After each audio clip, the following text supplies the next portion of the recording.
প্রিয় ভাইরা, আজকে সাংবাদিক ইলিয়াস আমাদের হেফাজতের মাননীয় সভাপতি এবং আমির আল্লামা মহিবুল্লাহ বাবুনগরীকে যেভাবে অপমান করেছে তা একটা মানুষের বাচ্চা করতে পারে না। আজকে ইলিয়াস যদি কোনো মানুষের বাচ্চা হতো, একজন বিদগ্ধ আলেম মুরব্বী মানুষকে নিয়ে এইরকম ধৃষ্টতা সে দেখাতে পারতো না। প্রিয় ভাইরা, আপনারা জানেন যে সোশ্যাল মিডিয়ায় এই ইলিয়াস নামক নরপিশাচ এই কালপিট কি করেছে জানেন? সে মহিবুল্লাহ বাবুনগরীকে এডিট করে তার কপালে একটা চোখ দিয়ে মহিবুল্লাহ বাবুনগরীকে কি বলছে দেখেন, দাজ্জাল দেখতে ঠিক এরকম হবে। আল্লাহ আসল দাজ্জাল পাঠানোর আগে একখান ড্যামি পিস পাঠিয়ে দিছে, বিস্তারিত বলবো অনুমতি পেলে। আমাদের কাছে অনুমতি চেয়েছে, বাংলাদেশের মুসলমানদের কাছে অনুমতি চেয়েছে যে মহিবুল্লাহকে বিস্তারিত ভাবে দাজ্জাল প্রমাণ করা যায় কিনা। আমরা কিতাবে পড়েছি, जो शख्स नेका के बाद पैदा होते हैं वो आलिम को इज्जत करते हैं। যে ব্যক্তি বিবাহের পরে বৈধভাবে জন্ম হয় সে আলেমদের ইজ্জত করে। আর जो नेका के पहले पैदा होते हैं ও আলেম কো বেইজ্জত করতে हैं। যে বিবাহের পূর্বে জন্ম হয় অর্থাৎ বিবাহ ছাড়া যার জন্ম হয় সেই মূলত আলেমদেরকে বেইজ্জত করে। তো ইলিয়াসের জন্ম পরিচয় এই আমার এই বক্তব্যে সুস্পষ্ট হয়ে গেছে যে একজন বাংলাদেশের মুরব্বী আলেম, হাজার হাজার আলেমের উস্তাদ, এবং বাংলাদেশে এই ইলিয়াসই মামুনুল হকের ভূয়সী প্রশংসা করেছে জামাতে যোগদান করে, আলী হোসেন ওসামার ভূয়সী প্রশংসা করে জামাতে যোগদান করার কারণে। অথচ এই মামুনুল হক ওসামা সহ যত উলামায়ে কেরাম আছে সবই এই মহিবুল্লাহ বাবুনগরী পরোক্ষ বা প্রত্যক্ষ ভাবে ছাত্র। অথচ সেই সমস্ত বিদগ্ধ আলেমের উস্তাদ তাকে এইরকম ভাবে অপমান করেছে। কওমির অনেক সন্তান আছেন যারা ইলিয়াসকে অনুসরণ করেন, তার ভিডিও দেখেন। এবার বলেন এই ইলিয়াসকে আপনারা কি করবেন? আলহামদুলিল্লাহ, আমাদের কওমি সন্তানরা বাতিলের সাথে জীবনে আপোষ করে না। যখনই আমাদের উপরে আঘাত আনবে কওমিরা তখন ভুলে যাবে আমরা কাকে অনুসরণ করি। তো আমাদের কওমি সন্তানরা প্রতিবাদ করছেন, আমি প্রতিবাদগুলো একে একে আমি আপনাদের সামনে উল্লেখ করতেছি। প্রিয় ভাইরা, আমার এক ভাই তিনি খুব জোরালো ভাবে বলেছেন, আমিরে হেফাজত আল্লামা বাবুনগরী হাফিজুল্লাহকে নিয়ে সাংবাদিক ইলিয়াসের ব্যঙ্গাত্মক কার্টুনের তীব্র নিন্দা জানাচ্ছি। এজন্যই বলি, বেয়াদবদের কখনো প্রশ্রয় দিতে নেই। আব্বাসী, ইলিয়াস, ওসামা সবার ক্ষেত্রে একই কথা। বন্ধুগণ, আমার ভাইয়ের, আমাদের আরেকজন ভাই খুব সুন্দর লিখেছেন এবং আমিও এই লেখার সাথে একত্রতা প্রকাশ করে আমি আমার বক্তব্য তার বক্তব্যকে সমর্থন করে এটা আমার বক্তব্য মনে করছি। বন্ধুগণ, আমার ভাইয়েরা, আমার ওই ভাই যে কলম যুদ্ধ চালিয়েছেন, তিনি বলেছেন দেখুন সাংঘাতিক ইলিয়াসের মনের বিষ কত জঘন্য। এই যে পিনাকি বলেন, এই যে হচ্ছে মাহমুদুর রহমান বলেন আর ইলিয়াস বলেন, এদের মধ্যে কওমিদের প্রতি বিশাল একটা বিষ কাজ করছে। অন্তরে যে বিষটা তারা উগড়ে দিতে পারছে না। তে হঠাৎ করে সাংঘাতিক ইলিয়াস তিনি কিন্তু উগড়িয়ে দিয়েছেন।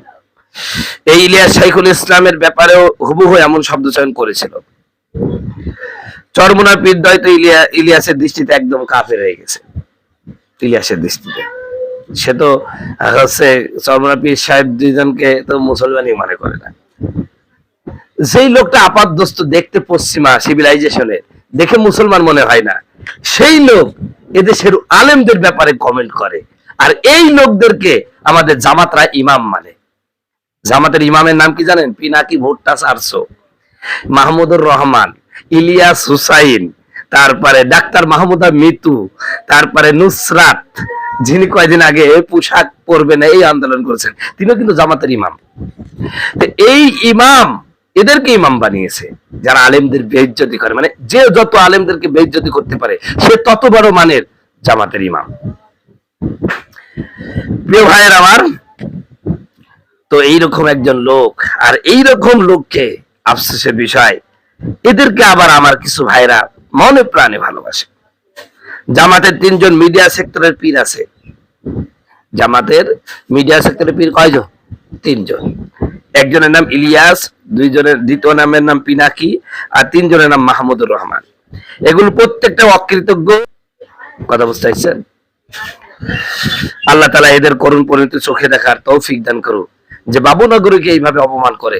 আল্লাহ পাক, হে আল্লাহ, তোমার কাছে দোয়া করছি এই ইলিয়াসকে এমন মানে চরম পরিণতি, এমন পরিণতি তুমি দান করো, দেখাও, যে আমরা বলতে পারি হ্যাঁ, আলেমদের বেইজ্জতি করলে এরকমই হয়। অবশ্য বাংলাদেশে এখনো তাদের আসার ক্ষমতা নেই, ভবিষ্যতে আসতে পারবেও না ইনশাআল্লাহ। আশা রাখি হে আল্লাহ, তুমি তাদেরকে চরম ভাবে বেইজ্জতি করো। আজকে হেফাজতের আমিরকে যেভাবে বেইজ্জতি করলো, আল্লাহ তুমি দেখেছো তোমার একজন অলিকে এইভাবে অপমান করলো, তুমিও তাকে সেইভাবে অপমান করো।